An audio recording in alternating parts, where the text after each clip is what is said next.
Hello students, good morning and welcome to प्रयास।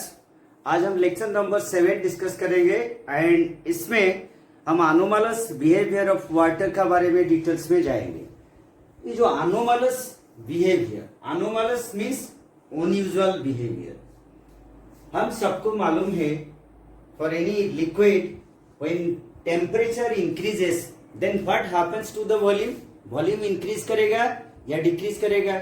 सबको मालूम है कि टेम्परेचर इंक्रीज होने से वॉल्यूम इंक्रीज करेगा। But in case of water what is happening, see the figure. इसमें when temperature increases, in this case this is temperature is increasing from 0 to 4 degrees centigrade. Here we can observe that the volume is decreasing. देखो बच्चे, volume decrease हो रहा है, मतलब आज usual behaviour से deviation आ रहा है। क्या डेविएशन आ रहा है? हमको मालूम है कि टेम्परेचर बढ़ने से वॉल्यूम बढ़ेगा, बट यहाँ से 0 से 4 डिग्री सेंटीग्रेड तक ये केस में क्या हो रहा है, फ्रॉम 0 टू 4 डिग्री सेंटीग्रेड जब टेम्परेचर इंक्रीज हुआ, यहाँ पर वाटर का वॉल्यूम क्या हुआ, डिक्रीज हुआ। And at 4 degree centigrade volume क्या है, minimum. So volume minimum means at 4 degree centigrade volume is minimum. यहाँ पर देख लो, ये जो 4 डिग्री सेंटीग्रेड पे व्हाट इज हैपनिंग, हमको मालूम है density rho that is equal to mass by volume. तो वॉल्यूम मिनिमम हो गया 4 डिग्री सेंटीग्रेड पे, वॉल्यूम मिनिमम हो गया मींस डेंसिटी क्या होगा, डेंसिटी मैक्सिमम होगा। ये फिगर देखो, ये डेंसिटी वर्सेस टेम्परेचर का ग्राफ। 4 डिग्री सेंटीग्रेड पे डेंसिटी मैक्सिमम हो गया। ये जो वॉल्यूम वर्सेस टेम्परेचर ग्राफ में हम देख चुके हैं कि जब टेम्परेचर इंक्रीज हो रहा है, इन केस ऑफ वाटर वॉल्यूम क्या हो रहा है ना, इंक्रीज होने का वजह से वॉल्यूम यहाँ से देखो, इधर से वॉल्यूम क्या हो रहा है, वॉल्यूम अभी up to 4 degree centigrade decrease हो रहा है। ये जो अनयूजुअल बिहेवियर वाटर का, this is called anomalous behaviour. फिर उसका बाद आफ्टर 4 डिग्री सेंटीग्रेड क्या हो रहा है, टेम्परेचर इंक्रीज करोगे, वॉल्यूम इंक्रीज हो रहा है, जैसे अदर लिक्विड्स जैसे वॉल्यूम इंक्रीज कर रहे हैं। But up to 4 degree centigrade इसका वॉल्यूम क्या हो रहा है ना, डिक्रीज हो रहा है। ये जो unusual behaviour that is called anomalous behaviour. तो ये जो अनोमलस बिहेवियर ऑफ वाटर और ये अनोमलस एक्सपांशन ऑफ वाटर, ये क्या मतलब, इसका काम क्या है, how it is useful. Unusual behaviour of water का वजह से क्या होता है, जो marine lifes they can survive in winter season. जैसे कोल्ड रीजन पे अगर हम एक पॉन्ड कंसीडर करेंगे, somewhere else will consider a pond, let us say this is a pond. In this case what is happening ना, in cold region, ये जो upper surface, we are considering this upper surface, and here this water is at we can say 3 degree centigrade, 4 degree centigrade like this, and this is ice. Cold region पे upper surface में क्या हो रहा है, यहाँ पर ice formation हो रहा है, बट उसका नीचे जो वाटर 4 डिग्री सेंटीग्रेड पे रहेगा। तो कैसे ये पॉसिबल, सो दैट कि एक्वाटिक लाइफ और marine lifes they can easily survive cold region पे। अगर ये सारा आइस हो जाएगा तो कोई भी एक्वाटिक लाइफ जिंदा नहीं रहेगा। बट 4 डिग्री सेंटीग्रेड पे उसका नीचे का जो वाटर, ये पॉन्ड का नीचे का वाटर 4 डिग्री सेंटीग्रेड पे रहेगा, सो दैट कि aquatic life they can easily survive in winter season. अगर ये सारा आइस में कन्वर्ट हो जाएगा तब क्या होगा, सारा अगर नीचे से ये जो लेक का और ये पॉन्ड का अगर नीचे से ऊपर तक आइस फॉर्मेशन हो गया, तब क्या होगा ना, एक्वाटिक लाइफ या माराइन लाइफ, उनका survival is very difficult, survive नहीं कर पाएंगे। तो क्या हो रहा है, पहले सपोज हम देखेंगे ये जो अपर सरफेस में, सपोज हम कंसीडर करेंगे कि टेम्परेचर फॉल हो रहा है 7 डिग्री सेंटीग्रेड से, सपोज 7 डिग्री सेंटीग्रेड से हम बोलेंगे कि 5 डिग्री सेंटीग्रेड तक टेम्परेचर इज फॉलिंग। तो टेम्परेचर फॉल होने से, जो अपर सरफेस का बात हम कंसीडर कर रहे हैं, तो टेम्परेचर फॉल होने से वॉल्यूम क्या होगा, temperature is decreasing, so what will happen to the volume, volume increase करेगा ना डिक्रीज करेगा। देखो टेम्परेचर क्या हो रहा है, डिक्रीज हो रहा है 7 to 5 डिग्री सेंटीग्रेड। डिक्रीज हो रहा है मीन्स वॉल्यूम क्या होगा ना डिक्रीज होगा। तो वॉल्यूम डिक्रीज हुआ तो डेंसिटी क्या होगा, डेंसिटी इंक्रीज करेगा ना डिक्रीज करेगा, वॉल्यूम डिक्रीज करेगा। तो हमको मालूम है rho is equal to m by v, यहाँ पर ये वॉल्यूम डिक्रीज कर गया, वॉल्यूम डिक्रीज करेगा मीन्स डेंसिटी क्या होगा इंक्रीज करेगा। सो जब temperature 7 degree centigrade to 5 degree centigrade पे मतलब डिक्रीज आ रहा है तो टेम्परेचर डिक्रीज हो रहा है, वो केस में वॉल्यूम क्या हुआ डिक्रीज हुआ, वॉल्यूम डिक्रीज हुआ मीन्स डेंसिटी क्या होगा, डेंसिटी इंक्रीज करेगा। सो डेंसिटी जब इंक्रीज करेगा, सपोज ये अपर सरफेस में तुम जो देखोगे इसमें क्या होगा, जिसका डेंसिटी जो डेंसिटी इंक्रीज कर रहा है और जो जिसका डेंसिटी कम, जो वाटर है नीचे सपोज जो वाटर है जिसका डेंसिटी मतलब लेस, वो क्या करेगा नीचे से ये ऊपर को आ जाएगा, less dense water that will come to the top and नीचे जो डेंसिटी मोर डेंसिटी वाला वाटर नीचे आ जाएगा। ये है अप टू 7 डिग्री सेंटीग्रेड जब टेम्परेचर डिक्रीज हो रहा है ये केस में। बट जब टेम्परेचर मतलब यहां से जब 0 to 4 डिग्री सेंटीग्रेड का बीच में ये कंडीशन पे क्या हो रहा है, टेम्परेचर जब 0 से 4 डिग्री सेंटीग्रेड और that is decreasing from 4 to 0, वो कंडीशन पे हमको मालूम है कि जो unusual behaviour of water in that case what is happening, volume क्या होगा, टेम्परेचर अभी इंक्रीज हो रहा है, वॉल्यूम क्या होगा डिक्रीज होगा। टेम्परेचर इंक्रीज हो रहा है, वॉल्यूम इंक्रीज होना चाहिए बट यहाँ पर वॉल्यूम डिक्रीज करेगा, तो वॉल्यूम डिक्रीज कर वॉल्यूम क्या हो रहा है ना डिक्रीज कर रहा है एंड 4 डिग्री सेंटीग्रेड पे वॉल्यूम सबसे कम, सो 4 डिग्री सेंटीग्रेड पे density maximum.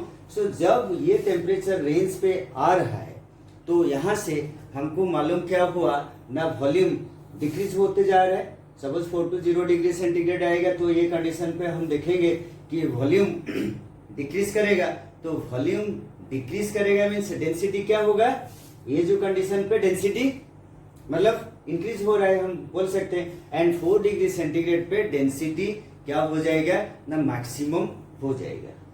So in this case जो water which is more dense वो नीचे आ जाएगा और ऊपर वाला पे क्या हो जाएगा, मतलब जब 4 डिग्री सेंटीग्रेड से 0 डिग्री सेंटीग्रेड अपर सरफेस में आइस फॉर्मेशन हो जाएगा एंड हमको मालूम है जो उसका नीचे जो वाटर है वो अभी 4 डिग्री सेंटीग्रेड पे रहे एंड आइस हमको मालूम है this is a bad conductor of heat, तो ये जो नीचे से जो हीट एनर्जी मतलब इट कैनॉट लूज हीट, सो इससे जब हीट एनर्जी जाएगा ये जो मोर कूल होने के लिए कोशिश करेगा, आइस क्या करेगा इसको ब्लॉक करेगा, जो ट्रांसफर ऑफ हीट एनर्जी को ब्लॉक करेगा और that will not absorb heat because ice is a bad conductor of heat. So इसका नीचे वाला जो water that will be at 4 degree centigrade, 4 degree centigrade पे रहेगा and in which the possibility of marine life is there, मतलब easily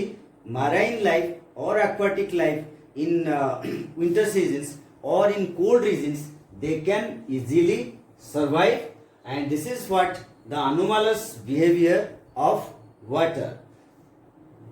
Okay, हम next discuss करेंगे regarding bimetallic strip.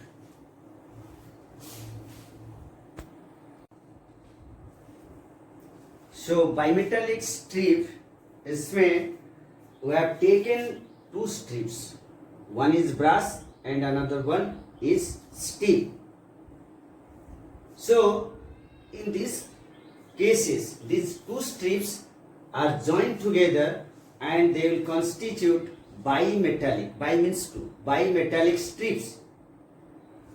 इसमें ये जो ब्रास और स्टील हम ले चुके हैं, ब्रास का coefficient of average coefficient of linear expansion is more than steel.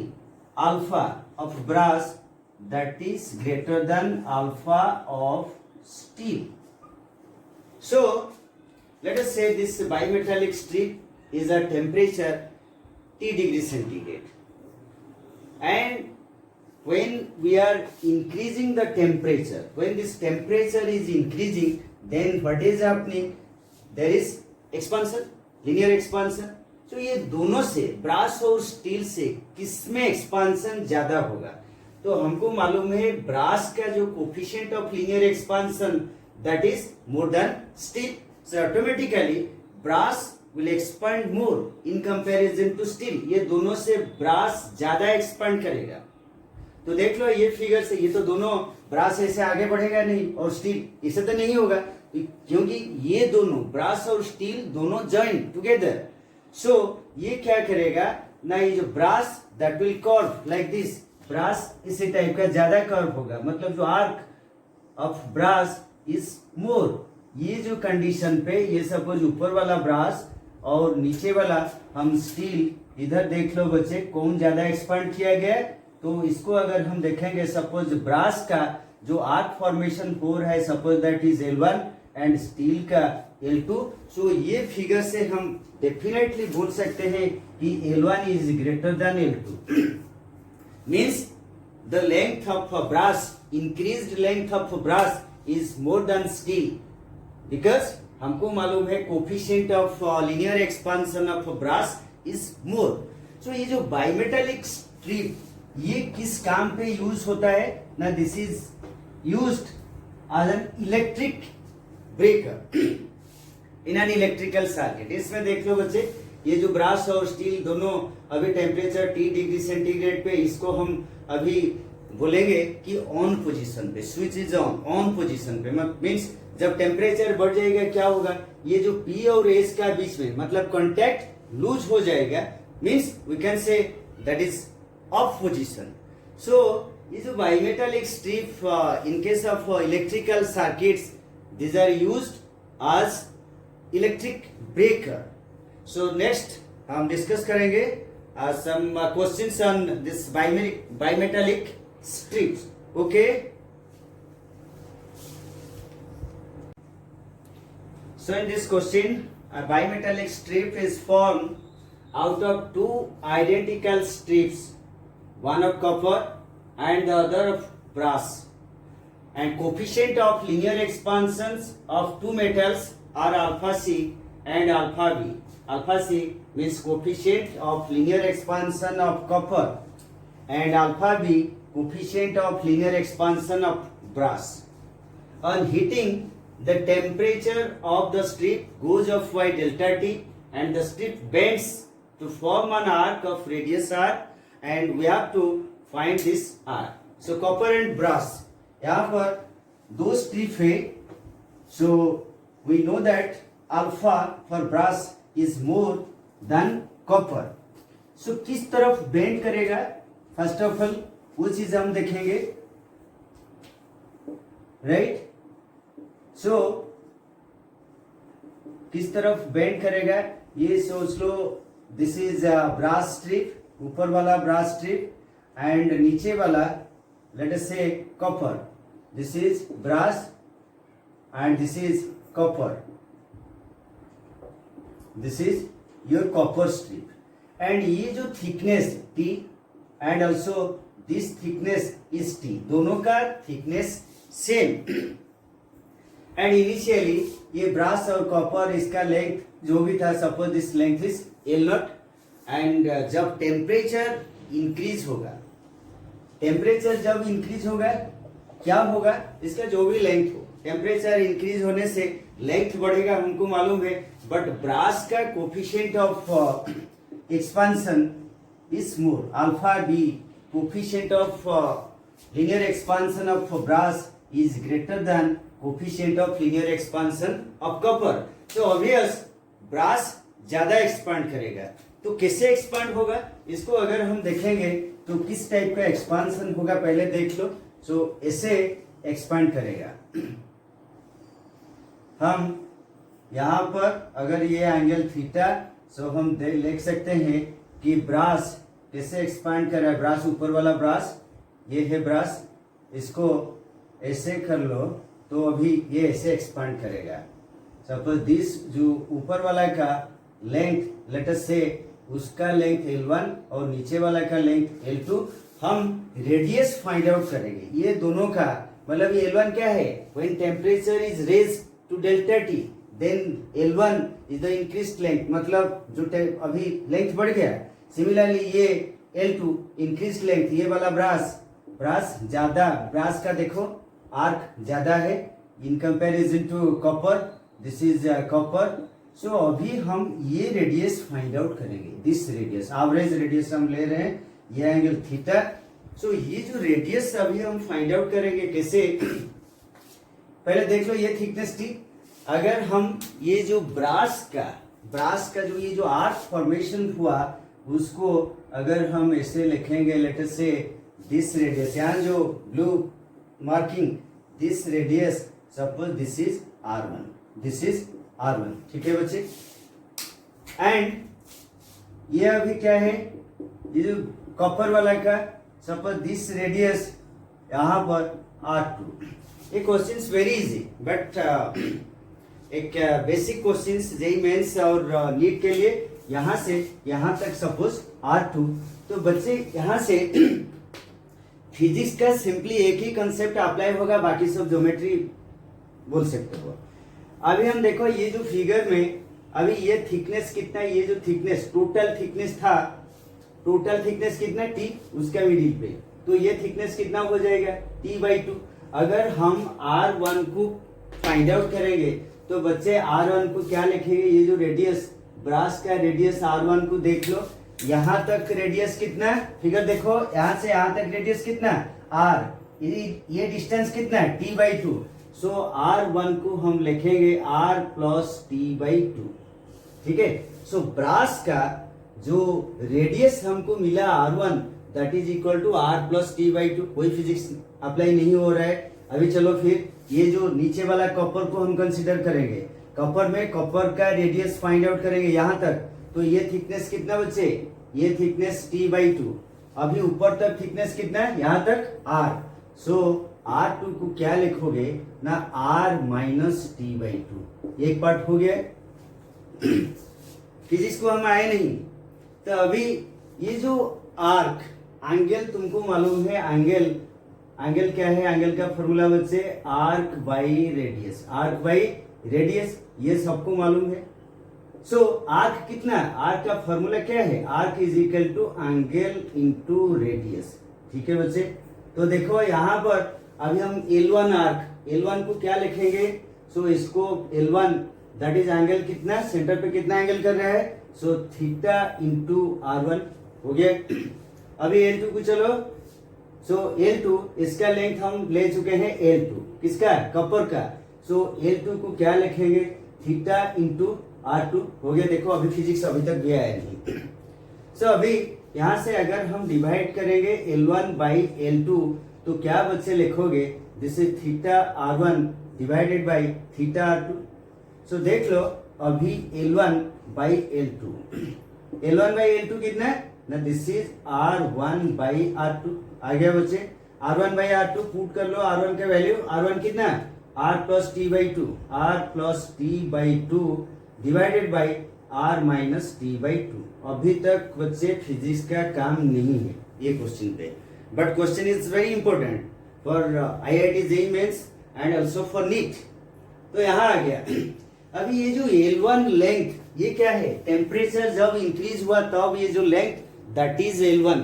So L1 को बच्चे कैसे फाइंड आउट करेंगे, अभी फिजिक्स का कंसेप्ट आएगा।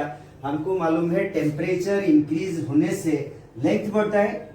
सो हम अगर फाइंड आउट करेंगे length at any temperature T degree centigrade, LT का फॉर्मूला अभी बच्चे कंसेप्ट आया, तो LT का फॉर्मूला क्या है, L0 whole into 1 plus alpha T, ठीक है। अल्फा T और alpha delta T, alpha LT मतलब length at temperature T, L0 initial length, this is equal to 1 plus alpha T। तो टेम्परेचर बच्चा कितना इंक्रीज हुआ है, डेल्टा T इंक्रीज हुआ है। सो यहाँ पर हम L1 को क्या लिखेंगे, L0 whole into 1 plus alpha, ये किसका, ब्रास का, इंटू डेल्टा T, ठीक है। L2 को क्या लिखोगे, this is equal to L0 whole into 1 plus alpha, किसका ये है, copper. So copper into delta T, बस यही एक ही कंसेप्ट वहां पर अप्लाई होता है। तो अभी पुट कर लो यहाँ पर सारा वैल्यू। सो हम लिखेंगे ये जो इक्वेशन देख लो बच्चे, L1/L2 को क्या लिखेंगे, L0 1 plus alpha B delta T divided by L2 क्या लिखोगे, L0 whole into 1 plus alpha C delta T हो गया। दिस इज इक्वल टू क्या आ गया ना, R plus T by two divided by R minus T by two. हो गया काम खत्म। देखो वही जो L1/L2, L1 का प्लेस में ये पुट किया, L2 का प्लेस में ये पुट किया, और ऑलरेडी तो दिया है R plus T by to, R minus T by to, बस हो गया। अभी क्रॉस मल्टीप्लीकेशन कर लो। सो क्रॉस मल्टीप्लीकेशन करने से हमको क्या मिलेगा, देखो। सो ये जो चीज में हमको मिल गया क्या, L0 कैंसिल हो जाएगा। सो कैंसिल होने का बाद हमारे पास क्या आ रहा है वो पहले देख लो। सो हम लिखेंगे 1 plus alpha B delta T, देखो ये कैंसिल हो गया, into R minus T by two. Okay, इसको इधर मल्टीप्लाई करो। So this is equal to 1 plus alpha C delta T whole into R plus T by two. हो गया बच्चे, अभी कुछ नहीं है, सिंपली अलजेब्रा। अभी मल्टीप्लीकेशन करो। सो देखो इसको मल्टीप्लाई करने से, 1 से मल्टीप्लाई करने से हमको क्या मिलेगा, R minus T by two. इसको इसके साथ मल्टीप्लाई कर लो, क्या होगा, R alpha B delta T, उसको इसके साथ मल्टीप्लाई करने से T by two alpha B delta T.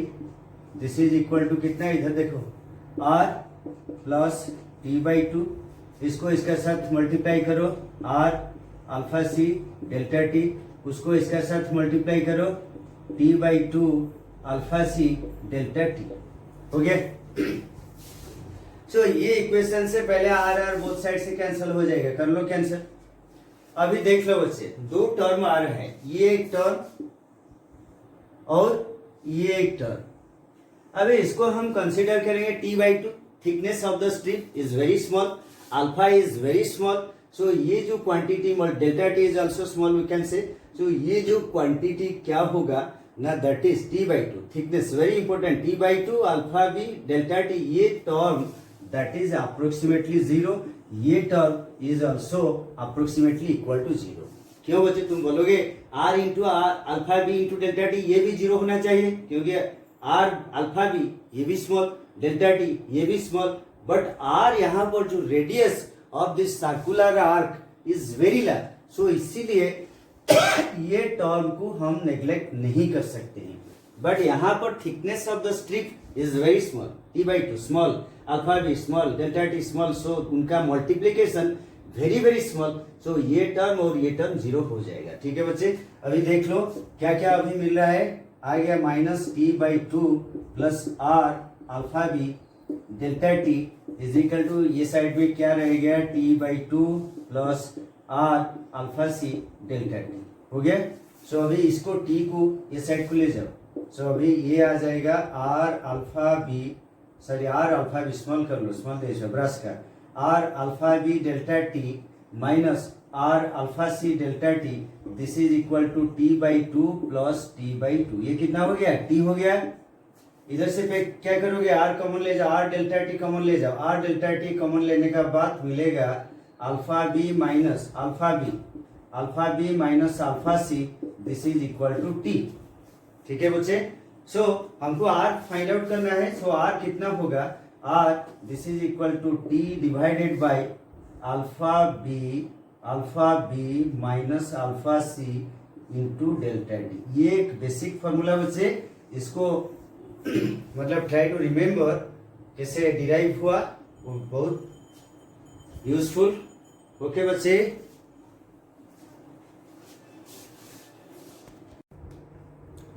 सो अभी हम डिस्कस करेंगे थर्मल एक्सपांशंस इन लिक्विड्स। हम इन मतलब फ्लास्क लिए हैं। इनिशियली ये फर्स्ट केस में वाटर यहां तक है। This is kept in a glass container. जब हम ये ग्लास कंटेनर, ये फ्लास्क को इधर हीट एनर्जी देंगे, हम क्या ऑब्जर्व किया, पहले वाटर यहां तक था, up to this liquid was here, इसमें लिक्विड यहाँ तक था, तो हम ऑब्जर्व किया कि ये जो लिक्विड का लेवल क्या हुआ ना, यहाँ तक फॉल डाउन हो गया। लिक्विड यहाँ तक देखो, यहाँ से यहाँ इतना फॉल डाउन हो गया, इतना डिस्टेंस फॉल डाउन हो गया। तो उसका रीजन बच्चे क्या है, जब हम हीट एनर्जी दे रहे हैं, ये जो ग्लास, ये जो सॉलिड सब्सटेंस, वो पहले हीट एनर्जी उसको मिला, हीट एनर्जी जब मिला वो एक्सपांड किया, उसका वॉल्यूम एक्सपांशन हुआ। यहाँ पर सपोज ये सारा केस में वॉल्यूम था V, अभी वॉल्यूम V क्या है, original volume of liquid, and V also हम सोच लेंगे यहाँ तक जो वॉल्यूम है ये कंटेनर का, सोच लो इसको, this is negligible, so V is the initial volume. अभी यहाँ से अभी क्या हुआ ना, ये जब हीट एनर्जी दिया, पहले हीट एनर्जी किसको मिला ना, ये जो ग्लास सब्सटेंस को, ग्लास फ्लास्क को मिला, सो वो एक्सपांड किया। एक्सपांड करने से क्या होगा, ये जो लिक्विड का जो हाइट कम हो गया। सो बच्चे यहाँ पर ये जो वॉल्यूम पी क्यू वॉल्यूम का, ये जो वॉल्यूम इतना वॉल्यूम, एक सिलेंड्रिकल वॉल्यूम इतना जो पी क्यू, इसमें जितना लिक्विड था, जितना वॉल्यूम का लिक्विड था, वो भी ये जो एक्सपांशन किसका, ग्लास का। सो हम अभी बोल सकते हैं P Q is the expansion of glass, expansion, volume expansion, P Q is the volume expansion of glass, ठीक है। पी क्यू ये जो वॉल्यूम कितना एक्सपांड हुआ, सो हम इसको डेल्टा वी जी लिख सकते हैं ग्लास का, ठीक है।